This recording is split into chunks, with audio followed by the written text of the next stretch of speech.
RUU Perubahan ketiga atas Undang-Undang Penyelenggaraan Ibadah Haji dan Umroh disahkan dalam rapat paripurna DPR.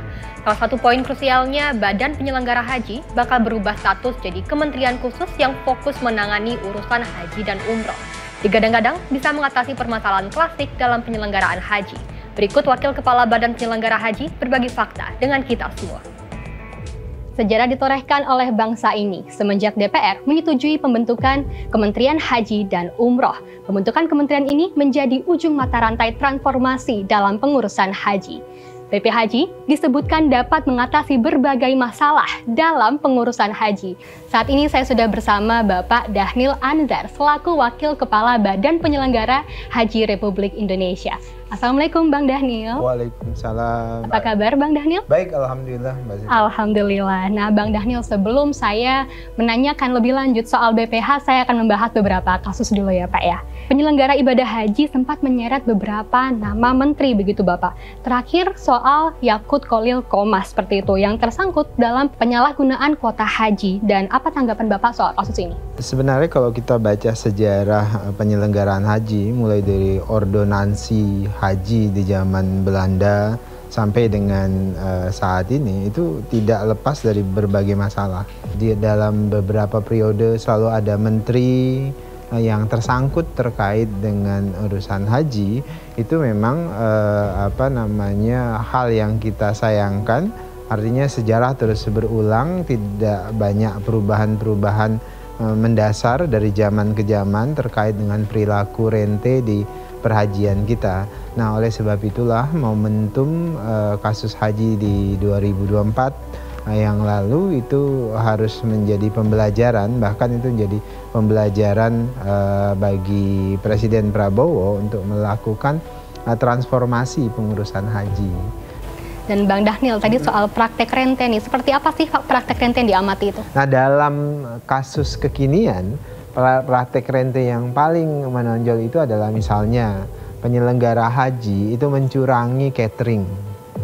Catering misalnya yang harusnya harga 17 real, kemudian ternyata hanya dibayar itu 10 real.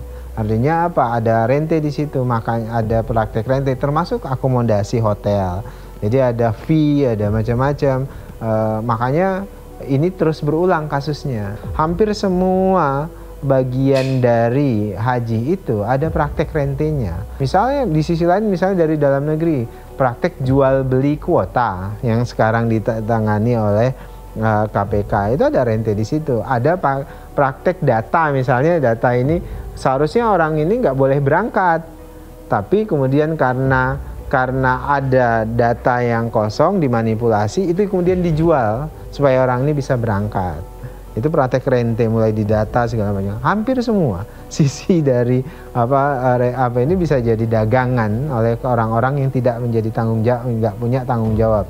Misalnya kemarin rame-rame haji furoda segala macam. Kenapa Arab Saudi memutuskan untuk tidak mengeluarkan haji furoda?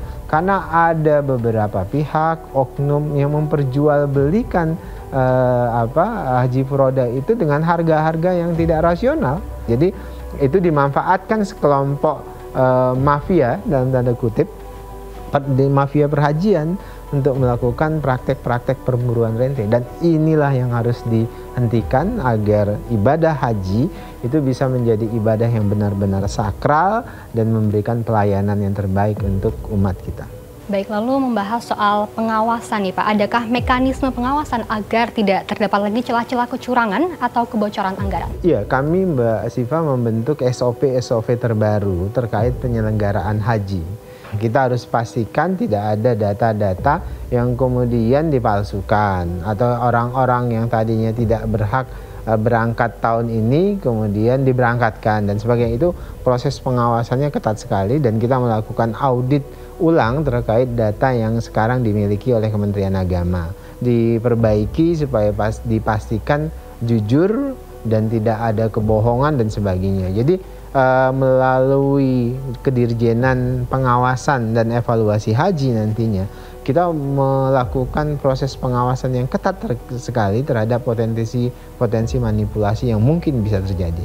Baik Bang, terima kasih. Semoga dengan dibentuknya Kementerian Haji dan Umroh dapat meningkatkan pelayanan kualitas haji di Indonesia. Terima kasih Mbak Siva. Pemirsa, Fakta 62 berikut berbagi fakta bersama Dhanil Anzar, dan Fakta 62 masih memiliki berbagai informasi menarik lainnya. Jangan kemana-mana.